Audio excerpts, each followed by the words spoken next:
D Smoove, man, how you feeling, bro? I'm great, man. How about yourself? I'm good, man. Why do they call you like the Deion Sanders of hip hop? What does that even?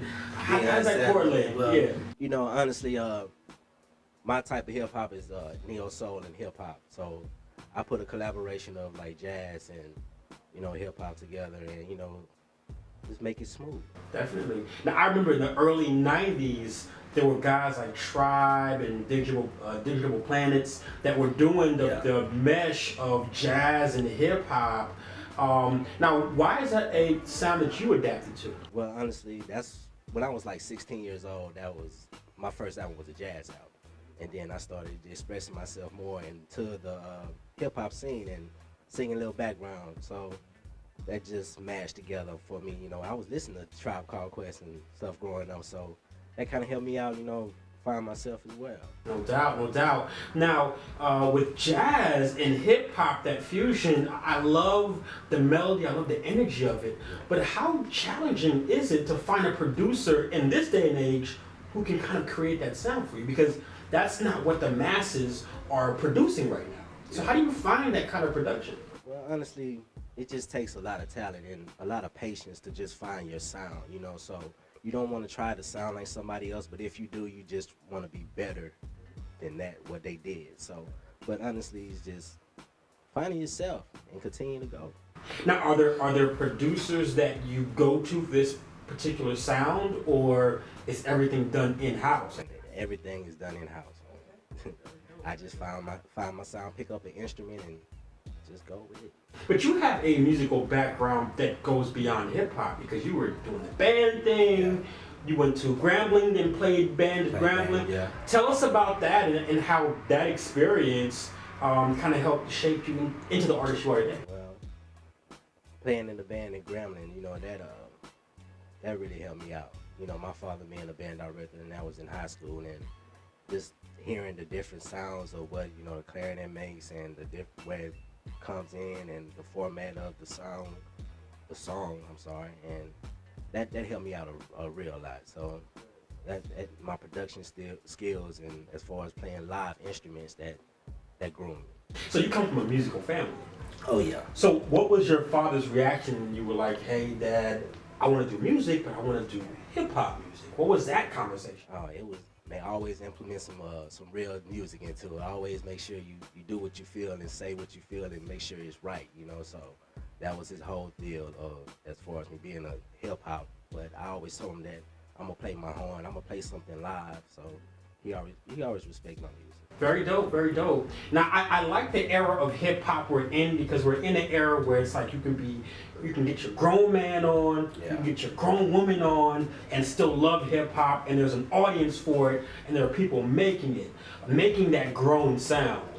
Who would you say is your target audience with your particular genre of music? We talking about age purpose, or we just talking about period. Age, wow, man, lifestyle, like who's gonna be digging what you put out there? Yeah, it's just basically I would say the mature audience. I have quite a few youngsters. They were like, man, how you get that sound? What did you do? I just tell them, man, you just gotta continue to do you and continue to find yourself with that sound. So I would say the age group would be between like 25 and up or so. But grown crowd, grown but still young enough to have fun. That's it. That's what I want to create too. So just have fun. My music is the type to, either you're in the club or if you want to just clean your house. You know what I'm saying? That's the type of music that I'll create. Absolutely. Now let me ask you this, because of your musical background, band, and your father made music as well. Who are some of your influences beyond, including hip hop, but also beyond rap? Who are some musicians and artists that influenced you? Well, we'll be here all day, man.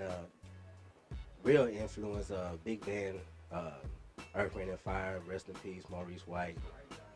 Yeah, man, that was his arrangements and production skills. They really helped me out. And Smoove, you have the Whispers. That's back in the day. Then you have Outkast. That's where I really, like the sound. That was like the sound for the South. a new era of the South. Kind of like you, they fused a lot of different sounds together. Let me jump to something you said because you talked about Maurice Wright. When you listen to music, are you dissecting everything, or are you just? Is there ever a time where you're just enjoying the music, or are you constantly dissecting the beat, the arrangement, the chords, the melody? What's it like in your mind when you hear music? Man, I'm listening to everything. You know, I'm listening to the bass line and where's the groove, what keeps you bobbing your head, you know what I'm saying? So that's what I'm listening to, the little ad lib that they say, or what little trumpet part, or what little keyboard part that they put in. So yeah, I'm dissecting everything when I listen to music. Or sometimes when I already know what they're gonna do, I just relax and listen, you know. So it's a trivia thing for me. Now that's other guys recording. What's your recording process like? How often are you in the studio? How often are you writing? Kind of tell us about that. I'm every day. Every day. If I'm not writing, I'm producing. If I'm not producing, I'm just listening, and that's studying for me. You know, just listening to something new or listening to something old and being like, okay, let me see if I can tweak it another way. So it's an everyday thing for me. Absolutely. Some of my favorite actors have said, like, when they watch a movie, they can always, when they watch one of their own movies, they always see something they could have done better. Yeah. Is it like that with you when you play your music? It's like, are you ever completely satisfied with a track? You ever feel like a track is really complete? Like, how does that work? When I tell a lot of people that sometimes a song is never done, you know, but when you just feel comfortable and knowing that it can be represented and it's well done and mixed and mastered, well, you got to go forward. That's why they have a lot of remixes out and stuff like that, because they know that they could have done better, or they just wanted to do a remix and just put that last little thing into it. Yeah, absolutely. You talk about putting music out there. We always want to give our online audience a chance to check out the artist's work. So what are 2 tracks that are currently online from you that they should check out? And tell us why those 2 songs are so significant. Man, right now they can check out the Smoove Hip Hop Solution. This is a song that I've done way back. You know, it's a good song. It's called Lord I'm Trying. It's really called I'm Trying, but you know, it's an uplifting song, and I've written a lot of them, and that's the type of person that I am, just to bring up the spirits. And the new single that I have right now is called Be Thankful. It's a little snippet off of Curtis Mayfield, Diamond in the Back, song on top, you know, type of feel, but I made it my own. So. Very dope.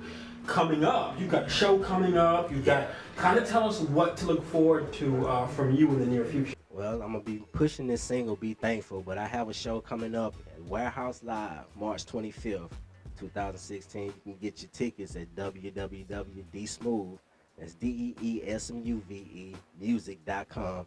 Click on that website, get your tickets. You'll have it's gonna be a wonderful time, a smooth show. March 25th, yes. Warehouse Live, such an important venue for artists that are from Houston and guys that have come here to perform. Tell us about you know, the feeling for you knowing the show is coming up, knowing how instrumental Warehouse Live has been to so many artists. Where's your mind at right now? Man, I'm ready. You know how you just, like a kid, just anxious on Christmas Day to wake up and get their presents.